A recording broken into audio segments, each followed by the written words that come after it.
New York প্রবাসী নীলুফার, সালমা, আম্বিয়া, মনিরা ও মিন্টু সহ অন্যান্যদের প্রয়াণের স্মরণ সভা ও দোয়া মাহফিল অনুষ্ঠিত। নিউ ইয়র্ক থেকে হাকিকুল ইসলাম খোকনের পাঠানো তথ্য ও ভিডিওচিত্রে দেখুন বিস্তারিত।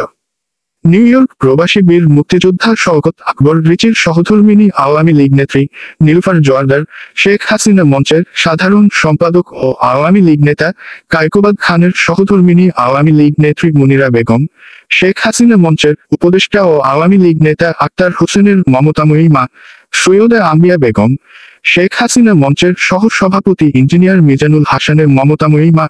উম্মে সালমা ও যুক্তরাষ্ট্র আওয়ামী লীগ নেত্রী জেসমিন আক্তার কোহিনুরের বড় ভাই, গিয়র উপজেলা আওয়ামী লীগ সভাপতি আব্দুল আলিম মিন্টু, শহীদ নূর হোসেন, যুক্তরাষ্ট্রে অন্যান্য প্রবাসীদের প্রয়াণে এবং অবৈধ সরকারের ষড়যন্ত্রের মাধ্যমে কথিত জুলাই আন্দোলন করে গণতান্ত্রিক সরকারের পতন করে ৩,৫০০ পুলিশ হত্যা, বিপুল সংখ্যক আওয়ামী লীগ নেতাকর্মী এবং সাধারণ জনগণের উপর হামলায় নিহতদের সম্মানে এক স্মরণ সভা ও বিশেষ দোয়া মাহফিল অনুষ্ঠিত হয় গত সোমবার ১০ নভেম্বর ২০২৫ সন্ধ্যা ৭:৩০টায় নিউ ইয়র্কের বাঙালি অধ্যুষিত জ্যাকসন হাইটসের নবান্ন রেস্টুরেন্টে।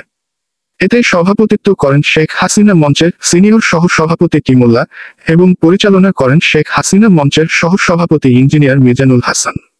শেখ হাসিনা মঞ্চের আয়োজনে অনুষ্ঠিত সভায় বক্তব্য রাখেন বীর মুক্তিযোদ্ধা গোলাম কুদ্দুস, বীর মুক্তিযোদ্ধা ফারুক হোসাইন, যুক্তরাষ্ট্র আওয়ামী লীগ ও শেখ হাসিনা মঞ্চের অন্যতম উপদেষ্টা সিনিয়র সাংবাদিক হাকিকুল ইসলাম খোকন, শেখ হাসিনা মঞ্চের উপদেষ্টা ও আওয়ামী লীগ নেতা আক্তার হোসেন, শেখ হাসিনা মঞ্চের সভাপতি ও আওয়ামী লীগ নেতা জালাল উদ্দিন জলিল, সাধারণ সম্পাদক ও আওয়ামী লীগ নেতা কায়কোবাদ খান,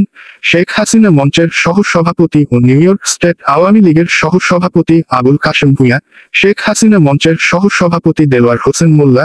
আতাউর রহমান তালুকদার, সাংস্কৃতিক সংগঠক কামরুজ্জামান বাবু প্রমুখ।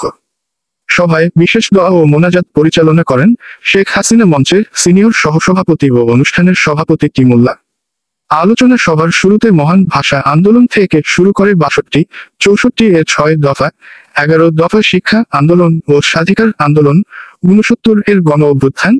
আগরতলা ষড়যন্ত্র মামলা, ৭১ এর মহান মুক্তিযুদ্ধ, ১৫ আগস্ট সপরিবারে জাতির পিতা বঙ্গবন্ধু শেখ মুজিবুর রহমান, ২১শে আগস্ট শেখ হাসিনার উপর গ্রেনেড হামলা, ৩রা নভেম্বর ঢাকার কেন্দ্রীয় কারাগারে জাতীয় ৪ নেতার নিষ্ঠুর হত্যাকাণ্ড এবং আজ পর্যন্ত স্বৈরাচার বিরোধী এবং সকল গণতান্ত্রিক আন্দোলনে শহীদ বীর মুক্তিযোদ্ধা ও আত্মত্যাগী বীর এবং সুঙ্গমহারা ২ লক্ষাধিক মা বোনদের প্রতি শ্রদ্ধা জানিয়ে দাঁড়িয়ে ১ মিনিট নীরবতা পালন করা হয়। সভা শেষে সবাইকে নৈশভোজে আপ্যায়ন করা হয়। কোরআন শরীফ থেকে তেলাওয়াত করা হয়েছে আল্লাহ, এর থেকে আল্লাহ যে সভা আজকে যারা মৃত্যুবরণ করেছে আমাদের আত্মীয় স্বজন, তাদের নাম বলা হয়েছে আল্লাহ, এদেরকে আল্লাহ এদেরকে সভা পৌঁছে দিন, তাদেরকে অনেকের মা বাবা নাই, দাদা দিদি নাই, নানা নানি নাই, আল্লাহ তাদের উপরে সভা পৌঁছে আল্লাহ তাদেরকে বেস্তে নসিব করে আল্লাহ। আল্লাহ আমরা এতগুলো লোক আল্লাহ আল্লাহ দোয়া করতেছি আল্লাহ, আল্লাহ তাদেরকে বেস্তে নসিব আল্লাহ। আমাদের নেত্রী আল্লাহ আমাদের নেত্রী বিদায় হয়েছে আল্লাহ, আল্লাহ তাকে সসম্মানে